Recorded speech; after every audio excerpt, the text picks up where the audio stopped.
trace of pleasure or regret. Et Damien Thévenot fait passer des castings. Évidemment, si vous souhaitez être libraire de Télématin, c'est une qualité. Ensuite, vous avez un badge, vous pouvez arborer ça quand vous traversez votre vie. Ah, c'est aussi bien que la Légion d'honneur. Hein. S'il vous plaît. Mieux. Et donc là, vous avez trouvé quelqu'un... Un jeune libraire, William, Ouais. absolument formidable, passionnant. Il s'appelle Guillaume Chevalier. Il est libraire à Fontenay-sous-Bois, dans le département du Val-de-Marne. 31 ans, tout jeune, passionné de bouquins. Et un bon libraire, je le répète tout le temps, c'est quoi? C'est pas quelqu'un qui vous vend des livres. C'est quelqu'un qui vous demande les livres précédents que vous avez aimés et qui va être capable de vous dire, dans l'actualité, ceux qui vont vous convenir. Voilà. Et pourquoi il ne fait pas des fiches comme des CV? Mais il en fait. En disant, Monsieur Thévenot aime Il en ça, fait. ça, ça et ça. Bien Donc quand sûr. vous arrivez, ah tiens, j'ai un truc qui vous plaît. Ben c'est ça. Et en plus, ce qui est bien avec vos libraires de proximité, c'est qu'ils vous connaissent, ils connaissent la clientèle, donc ils vous font du sur-mesure. Alors, 2 romans ce matin, plus un récit. Nous allons commencer par un roman absolument formidable. C'est le thème, ça s'appelle À l'orée du verger, de Tracy Chevalier. C'est aux éditions Quai Voltaire. C'est le thème de la conquête de l'Ouest. Donc vous pouvez me dire, oui, bon, on connaît, on est en 1830, etc. Celui-ci, il est formidable. Il y a une humanité, il y a des personnages absolument extraordinaires auxquels on s'attache. Mais vraiment, je vous le dis, vous ne pourrez pas lâcher ce bouquin. Les autres non plus, mais celui-ci, on est emporté par un souffle. Vous avez une espèce de souffle comme ça. Cette écrivaine est éminemment talentueuse. Et voici donc ce que vous en dit Guillaume pour son premier passage, et à mon avis pas le dernier, dans cette chronique. Regardez.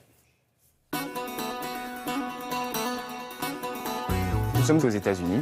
La famille Goodenough s'est installée dans les terres marécageuses du Black Swamp, dans l'Ohio. Le père James cultive des pommiers de manière obsessionnelle sur ses terres inhospitalières, alors que la mère, Sadie, aimerait fuir au plus loin et noie son amertume dans l'alcool. Entre leurs conditions de vie difficiles et leurs enfants qui sont emportés les uns après les autres par la fièvre des marais, la tension va monter, la famille va se déchirer, jusqu'à ce que Sadie, la mère, tente d'abattre les pommiers qu'elle déteste tant, et va s'en suivre un drame qui va tout remettre en cause. Je vous conseille ce roman ensorcelant, à l'écriture magnifique, qui traite de la relation entre l'homme et la nature, de sa beauté, mais de sa dureté aussi. Comme dans tout bon roman américain, la petite histoire de la famille Goodenough va nous raconter une partie de la grande histoire des États-Unis d'Amérique. Au moment de quitter ce roman, j'ai eu ce petit pincement au cœur caractéristique des grands romans, parce que tout simplement, je n'avais pas envie de quitter les personnages.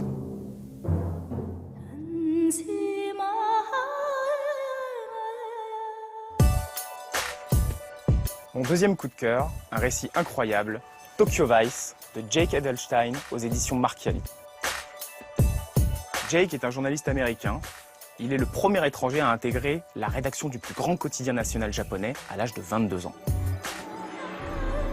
Ce qui est exceptionnel, étant donné que la société japonaise est, d'ordinaire, assez refermée sur elle-même. Il va enquêter sur des disparitions de personnes, des crimes inexpliqués, sur la mafia japonaise, les yakuza, jusqu'à ce qu'il décroche un scoop sur l'un des chefs, ce qui va lui valoir des menaces de mort. Ce livre, il est incroyable. C'est à la fois le choc des cultures entre l'Occident et le Japon, mais en même temps, on va apprendre un tas de choses sur le crime organisé qui a pignon sur rue, des sociétés cotées en bourse, des relations intimes avec la police et le gouvernement. Ça se lit comme un polar, et ce qui est extraordinaire, c'est que tout est vrai, parce que c'est un récit autobiographique. Et pour terminer, une histoire étonnante, Amour, de Léonore de Recondo, aux éditions Point. Nous sommes en 1908, au centre de la France, dans une demeure bourgeoise. Anselme, notaire de son état, est marié à Victoire, et ensemble, ils ont des difficultés à avoir un enfant. Anselme abuse régulièrement de la domestique, Céleste, parce que dans sa tête, un grand bourgeois a tous les droits sur son personnel. Et ce qui doit arriver, arrive. Céleste tombe enceinte. Victoire, l'épouse légitime, a alors une idée. Elle va élever cet enfant comme si c'était le sien.